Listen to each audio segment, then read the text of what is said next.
বর্তমান যুগে দৈব বর্ণাশ্রম ধর্মের প্রাসঙ্গিকতা। এখানে আমাদের 5টি কথা রয়েছে। বর্তমান যুগ, ধর্ম, তার মধ্যে বর্ণাশ্রম, দৈব বর্ণাশ্রম এবং এই ধর্মের প্রয়োজনীয়তা বা প্রাসঙ্গিকতা। বর্তমান যুগ কলহময় যুগ, কলি যুগ, যেখানে ধর্মের প্রবণতা নেই বললেই চলে, যেখানে মানুষের মধ্যে পরস্পর ভেদাভেদ, যেখানে দাঙ্গা, যেখানে মধ্যে পরস্পরের মধ্যে বর্ণ বৈষম্য, সেই যুগের নাম হচ্ছে কলি যুগ, সেটা হচ্ছে বর্তমান যুগ। এই যুগে মানুষের মধ্যে পরোপকারের প্রবণতা প্রায় দেখা যায় না। মানুষ নিজেদের সুখ স্বাচ্ছন্দ্য নিয়েই ব্যস্ত, স্বার্থন্বেষী মানুষ। কিন্তু প্রত্যেকে কিন্তু আনন্দ বা সুখের পেছনে ছুটছে, কিন্তু আনন্দটা বা সুখটা কোথায় রয়েছে সেইটাই কিন্তু ধরতে পারে না এই যুগের মানুষ। আমরা শাস্ত্রকারগণের গ্রন্থ যদি অনুশীলন করি, আমরা পূর্ব মহাজনগণের বাণী যদি শ্রবণ করি, তাহলে আমরা দেখতে পাব আনন্দের চাবিকাঠি লুকানো রয়েছে ধর্মের মধ্যে। ধর্মটা কি? ধর্ম ধৃ ধাতু থেকে ধর্ম এসেছে, যেটাকে ধারণ করা হয় সেটা হচ্ছে ধর্ম। অর্থাৎ বস্তুর স্বভাবটাই হচ্ছে এই বস্তুর ধর্ম। আজকে আমরা মানব জাতি, আমরা কিন্তু স্বভাবগত দাস, কৃষ্ণের দাস। দাসত্বের মধ্যে ধর্মে আমাদের স্থিরতা রয়েছে। সেই দাসত্ব ধর্ম থেকে আমরা রয়েছি, কিন্তু দাসত্বটা যেখানে দাসত্ব করলে আমাদের প্রকৃত আনন্দ রয়েছে সেটাকে আমরা করছি না। সেই জন্য আজকে সমাজের মধ্যে দাসত্ব ধর্মে বিলুপ্তি দেখা যাচ্ছে। সেই ধর্ম কি কোনো মানবের সৃষ্টি? আজকে হিন্দু ধর্ম, মুসলিম ধর্ম, খ্রিস্টান ধর্ম, জৈন ধর্ম, বৌদ্ধ ধর্ম, কত ধর্ম রয়েছে, ধর্মের বিভাজন রয়েছে আজকে। কিন্তু ধর্ম কি মানুষের সৃষ্টি? অনেকে বলতে পারেন না, হিন্দু ধর্ম হিন্দুরা সৃষ্টি করেছেন, মুসলিম ধর্ম মুসলিমরা সৃষ্টি করেছেন, জৈন ধর্ম মহাবীর সৃষ্টি করেছেন, বৌদ্ধ ধর্ম বুদ্ধদেব সৃষ্টি করেছেন। কিন্তু ধর্মন্তু সাক্ষাৎ ভগবৎ প্রণোদিতম, ধর্ম সাক্ষাৎ ভগবানই সৃষ্টি করেছেন। ধর্মের অন্য কোনো স্রষ্টা নেই। শুদ্ধ ধর্ম, প্রকৃত ধর্ম যেটা, সেটা স্রষ্টা হচ্ছেন ভগবান। ধর্ম মূলং হি ভগবান, সর্ববেদময় হরি। ভগবান হচ্ছেন ধর্মের মূল। ধর্ম সম্বন্ধে অনেক কথা রয়েছে, কিন্তু আমাদের আলোচ্য বিষয়ের মধ্যে আজকে আমাদের শ্রবণ করতে হবে বর্তমান যুগে বর্ণাশ্রম, এই দৈব বর্ণাশ্রম ধর্মে প্রাসঙ্গিকতা। আগে বর্ণাশ্রম, তারপরে দৈব বর্ণাশ্রম।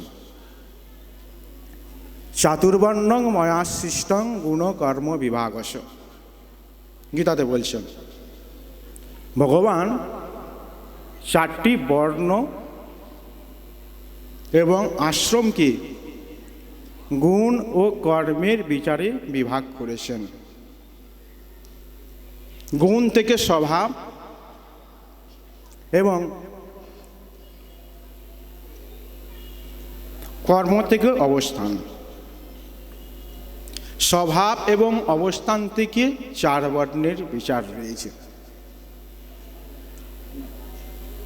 এই চাতুর্বর্ণ চার বর্ণের মধ্যে থেকে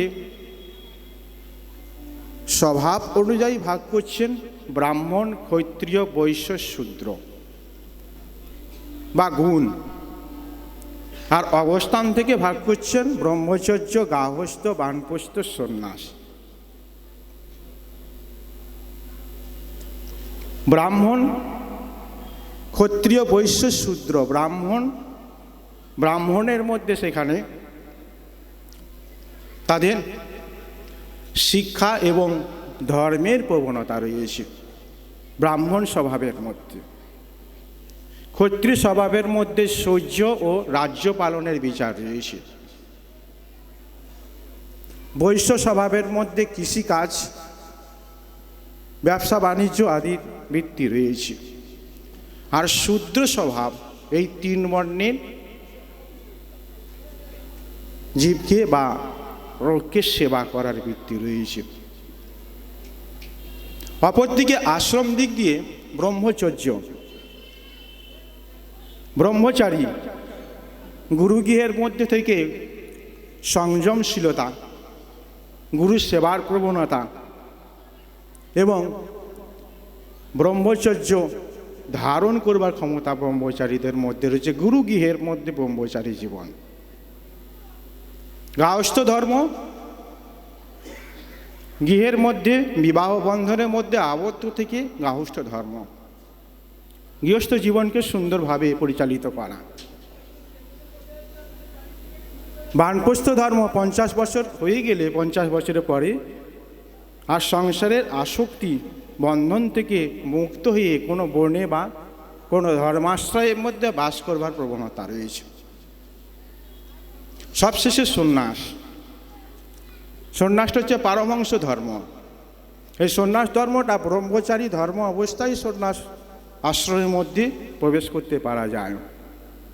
এই যে বর্ণাশ্রম ধর্ম আগে কিন্তু গুরুগৃহের মধ্যে শনাক্ত হতো। গুরুই ঠিক করে দিচ্ছেন বর্ণাশ্রম ধর্মটা কিভাবে পালন করবে। গুরুগৃহে ব্রহ্মচারী গুরু সেবা করতেন। গুরুর আনুগত্যের মধ্যে থেকে তিনি গুরুর কাছে শিক্ষা লাভ করতেন।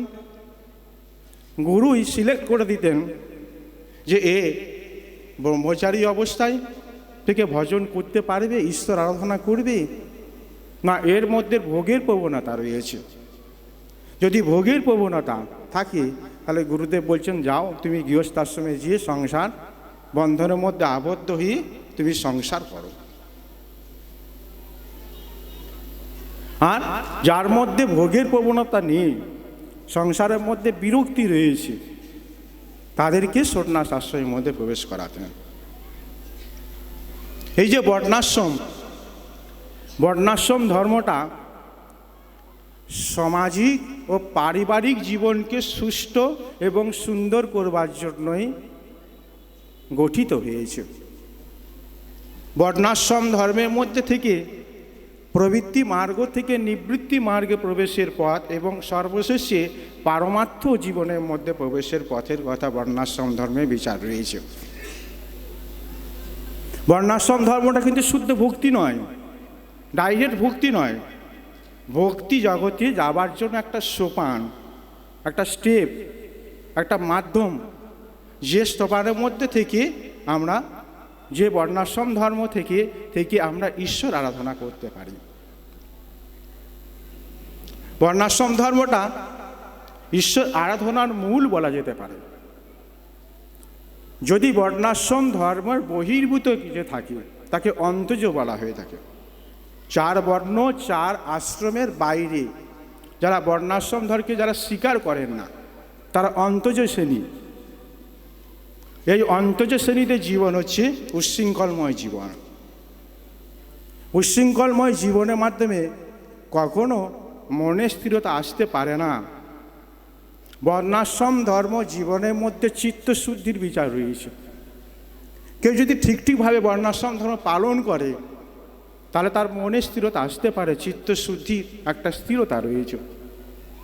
ভাগবতে তো বর্ণন করছেন কেউ যদি 100 বর্ষ বর্ণাশ্রম ধর্ম ঠিকভাবে পালন করেন তাহলে সে ব্রহ্মার পদবী পর্যন্ত লাভ করতে পারে। বর্ণাশ্রম ধর্ম আজকে ঠিকভাবে পালিত হচ্ছে না। বর্ণাশ্রম ধর্ম পালনের পরে হচ্ছে দৈব বর্ণাশ্রম ধর্ম। দৈব বর্ণাশ্রম ধর্ম মানে বাইরে বর্ণাশ্রম ধর্মের আবরণ রয়েছে, কিন্তু অন্তরে ঈশ্বর ভজনের নিষ্ঠা রয়েছে। এটা হচ্ছে দৈব বর্ণাশ্রম ধর্ম। জগৎগুরু ভক্তি সিদ্ধান্ত সরস্বতী গোস্বামী প্রভুপাদ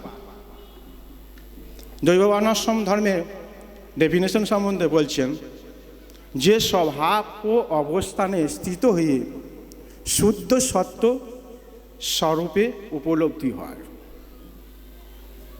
অর্থাৎ যে স্বভাব এবং অবস্থান থেকে হরি ভজন করবার প্রবৃত্তি জাগ্রত হয়, হরি ভজন করা যায়, সেটা হচ্ছে দৈব বর্ণাশ্রম ধর্ম। এখন বর্ণাশ্রম ধর্ম ও দৈব বর্ণাশ্রম ধর্মের মধ্যে যদি আমরা পরস্পর তুলনামূলক বিচার না বুঝি, তাহলে কিন্তু ক্লিয়ার বুঝতে পারবো না কোন ধর্মের মধ্যে আমাদের যাওয়া উচিত। বর্ণাশ্রম ধর্মের মধ্যে যেটা গুণ এবং কর্মের বিচারে বর্ণাশ্রম ধর্ম চালিত হচ্ছে, যেটা সামাজিক, মানসিক, পারিবারিক বিচার রয়েছে বর্ণাশ্রম ধর্মে, সেখানে সসুখ বাসনার বৃত্তি রয়েছে, সেখানে কিন্তু ঈশ্বর ভজনের বৃত্তি নেই। সেজন্য বর্ণাশ্রম ধর্মকে এক প্রকার ধর্মার্থ কাম মোক্ষমূলক বর্ণ বলা যেতে পারে। আর দৈব বর্ণাশ্রম ধর্ম, বর্ণাশ্রম ধর্মের মধ্যে স্থিত হয়ে ঈশ্বর আরাধনার প্রবৃত্তি যেখানে, সেটা দৈব বর্ণাশ্রম ধর্ম। দৈব বর্ণাশ্রম ধর্মের থেকে ক্রমান্বয়ে বিধি ভক্তি মানে উত্তমা ভক্তির যে স্টেপ রয়েছে, বিধি ভক্তি, সাধন ভক্তি, ভাব ভক্তি এবং প্রেম ভক্তি। তা এই সাধন ভক্তির মধ্যে বিধি ভক্তি এবং রাগমার্গ ভক্তি রয়েছে। কেউ যদি দৈব বর্ণাশ্রম ধর্ম ঠিক পালন করে, তাহলে ক্রমান্বয়ে সাধন ভক্তি থেকে রাগ ভক্তি এবং প্রেম ভক্তি পর্যন্ত সে পৌঁছাতে পারে, ঈশ্বর সেবা লাভ করতে পারে, ঈশ্বরের সঙ্গে সেবা আনন্দে যুক্ত হতে পারে। এই দৈব বর্ণাশ্রম ধর্মের মধ্যেই ভজনের মূল চাবিকাঠি লুকানো রয়েছে। আমরা যদি বিচার করে দেখি দৈব বর্ণাশ্রম ধর্ম এটা কি এখন সৃষ্টি হয়েছে, না আবহমান কাল ধরে এটা চলে আসছে? তাহলে আমরা দেখব পূর্ব যুগের মধ্যে আমরা যদি এগিয়ে যাই, সত্য যুগে ব্রহ্মার যে 4 পুত্র সনক, সনাতন, সনন্দন, সনত কুমার, নৈষ্ঠিক ব্রহ্মচর্য তারা পালন করে বর্ণাশ্রম ধর্মের স্থিরতা দেখিয়েছেন। যদি আমরা ত্রেতা যুগে যাই, সেখানে ভগবান রামচন্দ্র এই বর্ণাশ্রম ধর্ম, দৈব বর্ণাশ্রম ধর্মটা ভগবান, তার সাংস, তার অবতারগণ, তার পার্শ্বদগণ সকলেই কিন্তু ক্রমান্বয়ে তারা পালন করে আসছেন। কেন? ধর্ম নেই হীনা পশু বিশ্বমানা, ধর্ম ছাড়া জীবনটা হচ্ছে পাশবিক জীবন। এই জন্য ত্রেতা যুগে যদি রামচন্দ্রের বিচারে যাই আমরা, রামচন্দ্র দেখুন রাজা হয়ে রাজ্য পালন করার প্রবৃত্তি, ক্ষত্রিয় ধর্মের বিচার। রামচন্দ্র এক পত্নী ব্রতা হয়ে জগতের মধ্যে সাংসারিক জীবনটা, গৃহস্থ আশ্রমটা কেমন হওয়া হচ্ছে শিক্ষা দিয়েছেন। রামচন্দ্র দ্বিতীয় কোনো বিবাহ করেননি, এক পত্নী ব্রতা ছিলেন। তিনি অজ্ঞাত বাসকালে রাজস্বী বেশে বনের মধ্যে ফলমূল আরোহণ করে, আহার গ্রহণ করে কিভাবে জীবনযাপন করতে হয় সেটাও তিনি শিক্ষা দিয়েছেন। তারপর আমরা যে দাপর যুগে আসি ভগবান কৃষ্ণচন্দ্রের বিচারে,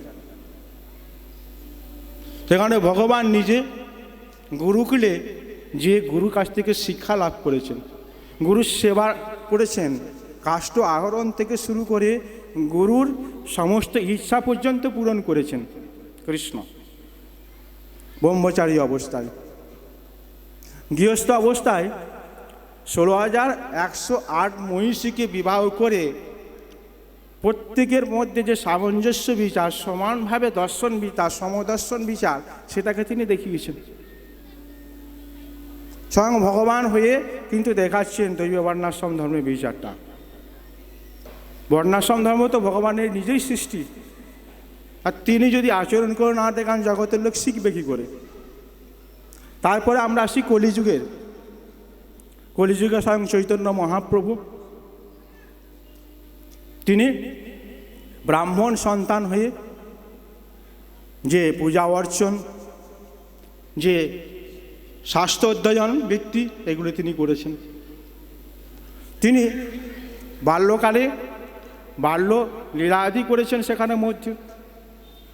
আবার তিনি তারপরে গৃহস্থাশ্রমের মধ্যে প্রবেশ করে বিষ্ণুপ্রিয়া দেবী, লক্ষ্মীপ্রিয়া দেবী সেই গৃহস্থাশ্রমে প্রবেশ করে তিনি গার্হস্থ্য ধর্মের শিক্ষা দিয়েছেন। সবশেষে সমাজকে উন্নত করবার জন্য, অপরাধের হাত থেকে দুষ্প্রবৃত্তি ব্যক্তিদেরকে বাঁচাবার জন্য তিনি সন্ন্যাস আশ্রম গ্রহণ করে সন্ন্যাস আশ্রমে বিচারটাকে দেখিয়েছেন। আজকে যে সন্ন্যাস আশ্রমের যে মর্যাদা, এক প্রকার মহাপ্রভু কিন্তু পারমাংশ দৈব বর্ণাশ্রম ধর্মটা কিন্তু মহাপ্রভুই মূল স্রষ্টা। মহাপ্রভু পরবর্তীকালে আমাদের যদি সন্ন্যাস আশ্রমের বিচার দেখতে যায়, প্রবোধানন্দ সরস্বতী পা তিনিও ত্রিদণ্ডের সন্ন্যাসের বিচার দেখিয়েছেন। মহাপ্রভুর পার্শ্বদগণ যারা ছিলেন, তারা কিন্তু গৃহস্থাশ্রমের উপরে জোর দিয়েই সংসারের মধ্যে থেকে ভজন করেছেন। সবশেষে আমাদের গুরুবর্গের মধ্যে যদি আমরা আসি, তাহলে আমরা দেখব যে জগৎগুরু ভক্তি সিদ্ধান্ত সরস্বতী গোস্বামী প্রভুপাদে পরবর্তী, তার আগে যে ভক্তিবিনোদ ঠাকুর, ভক্তিবিনোদ ঠাকুর তিনি দৈব বর্ণাশ্রম ধর্ম সম্বন্ধে তিনি কি বলেছেন, এটা আমরা আজকে তার লেখনী থেকে আমরা একটু শ্রবণ করব। দৈব বর্ণাশ্রম ধর্ম সম্বন্ধে ভক্তিবিনোদ ঠাকুর বলছেন, হে স্বদেশ হিতৈষী মহাত্মগণ, আপনারা সমবেত হয়ে আপনাদের পূর্বপুরুষগণের নির্দোষ ব্যবস্থা নির্মল করত প্রচলিত করুন। পূর্ব প্রদর্শিত ব্যবস্থা মানে বর্ণাশ্রম ধর্ম ব্যবস্থা। বর্ণাশ্রম ব্যবস্থা নির্দোষ রূপে পূর্ণ সমাজে প্রচলিত হলে ভারতে সকল প্রকার উন্নতি হইতে পারে, ইহা আমার বলা বাহুল্য। ঈশ্বর ভাব বিশিষ্ট কর্ম অনুষ্ঠান দ্বারা সকলেই আত্মার ক্রমোন্নতি সাধন করিবেন, ইহাই বর্ণাশ্রম ধর্মের একমাত্র উদ্দেশ্য। ঈশ্বরে ভাব বিশিষ্ট হয়ে যে বর্ণের মধ্যে রয়েছেন, যে আশ্রমের মধ্যে রয়েছেন, সেটাকে আপনারা পালন করবেন, ভক্তিবিনোদ ঠাকুর বলছেন। জগৎগুরু ভক্তি সিদ্ধান্ত সরস্বতী গোস্বামী প্রভুপাদ তিনি কি বলছেন, মহাপ্রভুর নীতির মধ্যে ক্ষাত্রনীতি, বৈশ্য, শূদ্র, জবরনীতি দেখতে পাই না। তাহার প্রচারিত বাক্য হইতে বুঝিতে পারি, ঋষিগণের সর্বোচ্চ সিংহ অবলম্বন করিয়াছেন।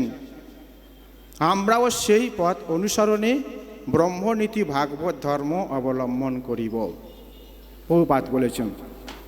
এখন এই দৈব বর্ণাশ্রম ধর্ম কিন্তু বর্তমানে শুদ্ধভাবে যদি আমরা যে আশ্রমের মধ্যে দাঁড়িয়ে আছি, আজকে যে মঞ্চের মধ্যে চৈতন্য মহাপ্রভুর কথা আমরা কীর্তন করছি, এখানে সন্ন্যাসী, ব্রহ্মচারী, গৃহস্থ সকলেই রয়েছেন। এই দৈব বর্ণাশ্রম ধর্ম কিন্তু অ্যাকচুয়ালি আমাদের কাছে আজও স্থাপিত করে রেখে দিয়েছেন জগৎগুরু ভক্তি সিদ্ধান্ত সরস্বতী গোস্বামী প্রভুপাদ। তিনি স্থানে স্থানে বহু মঠ স্থাপন করেছেন। আজকে ভারতবর্ষ প্রাচ্য দেশেও, পাশ্চাত্য দেশেও মঠ মন্দির স্থাপিত হয়েছে। এক দৈব বর্ণাশ্রম ধর্ম সেখানের মধ্যে তিনি দেখিয়ে দিয়ে গেছেন। ঈশ্বর কেন্দ্রিক, কৃষ্ণ সেন্ট্রিক সংসার করে দিয়ে গেছেন তিনি। সেই সংসারের মধ্যে থেকে তিনি ঈশ্বর ভজন করবার বিচারটাকে তুলে ধরেছেন। আজকে প্রভুপাদের দৈব বর্ণাশ্রমে স্থিত হয়ে আজকে মঠ মন্দির থেকে শুরু করে সকলেই আশ্রিত হয়েছে।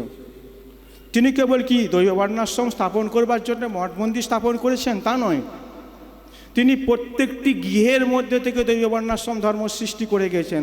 দেখুন আজকে প্রত্যেকটি গৃহের মধ্যে ছেলে মেয়ে বাবা মা সকলেই কৃষ্ণ নাম নিয়ে তারা একসঙ্গে হাতে তালি দিয়ে কীর্তন করছেন, তারা একসঙ্গে সকলে মিলেমিশে ভগবানের ধাম পরিক্রমণ করছেন, তারা ভগবানের গুণকীর্তন করছেন। ঘরে ঘরে ঘরে ঘরে প্রত্যেকটি কোণায় কোণায় প্রত্যেকটি দেশে রাষ্ট্রের মধ্যে প্রভুপাদ কিন্তু সেই দৈব বর্ণাশ্রম ধর্ম যে মঠটাকে স্থাপন করে গেছেন, সেই মঠের মধ্যে গুরু পরম্পরার মধ্যে আশ্রিত হয়ে যারা হয়েছেন তাদের থেকে দেখুন প্রত্যেকটি গ্রামাঞ্চলের মধ্যে দৈব বর্ণাশ্রম ধর্ম সৃষ্টি হয়েছে। কেন দৈব বর্ণাশ্রম ধর্মের প্রয়োজনীয়তা? ঈশ্বর আরাধনাই হচ্ছে দৈব বর্ণাশ্রম ধর্মের প্রয়োজনীয়তা। কারণ মানব জীবনটা হচ্ছে ক্ষণভঙ্গুর, এই মানব জীবনের একমাত্র উদ্দেশ্য হচ্ছে ঈশ্বর আরাধনা, এবং ঈশ্বর আরাধনা করতে গেলে একটা প্ল্যাটফর্মের মধ্যে দাঁড়িয়ে ঈশ্বর আরাধনা করতে হয়। সেই প্ল্যাটফর্ম না থাকলে সেখানে আরাধনা হতে পারে না। জগৎগুরু ভক্তি সিদ্ধান্ত সরস্বতী গোস্বামী পাদ সেই প্ল্যাটফর্মকে তৈরি করে দিয়ে গেছেন। সেখানের মধ্যে গৃহস্থ বানপ্রস্থ সন্ন্যাসী কি ব্রাহ্মণ ক্ষত্রিয় বৈশ্য শুদ্ধ সকলের জন্য তিনি যে ধর্মের মধ্যে রয়েছে, যে আশ্রমের মধ্যে রয়েছে সেখান থেকে তারা হরি ভজন করতে পারেন। সেই জন্য আজকে আমাদের সময় তো খুবই কম, সর্বশেষ এইটুকুই বলতে পারবো, যদি দৈব বর্ণাশ্রম ধর্মের মধ্যে আপনারা যদি হরি ভজন করতে চান, আপনারা যদি ঈশ্বর আরাধনা করতে চান, বর্তমানে আবহমান যুগের মধ্যে আজকে যুগে মরণশীল এই যুগের মধ্যে করোনা ভাইরাস থেকে বিভিন্ন যেখানে মহামারী সৃষ্টি হয়েছে, এর থেকে বাঁচতে গেলে ঈশ্বর আরাধনা ছাড়া আর কোনো গতি নাই। এবং ঈশ্বর আরাধনা করতে গেলে একটা প্ল্যাটফর্মের মধ্যে দাঁড়িয়ে আরাধনা করতে হয়, সেই প্ল্যাটফর্মটা হচ্ছে দৈব বর্ণাশ্রম ধর্ম। আপনারা যদি মনে করেন যে ঈশ্বর আরাধনা করাই কর্তব্য, তাহলে আসুন গৌড়ীয় মঠগুলিতে, আসুন গৌড়ীয় মিশনের মধ্যে, সেখানে আসে সদ্গুরু চরণাশ্রয় গ্রহণ করুন। গুরু আশ্রয় গ্রহণ করে দৈব বর্ণাশ্রম ধর্ম ঘরে ঘরের মধ্যে তৈরি করে সেখানে ঈশ্বর আরাধনা করুন। দেখুন সমাজের মধ্যে শান্তি আসবে, দেশের মধ্যে শান্তি হবে, রাষ্ট্রের মধ্যে শান্তি হবে, সব থেকে বড় শান্তি হবে আপনি নিজের মনের মধ্যে শান্তি লাভ করতে পারবেন। হরে কৃষ্ণ।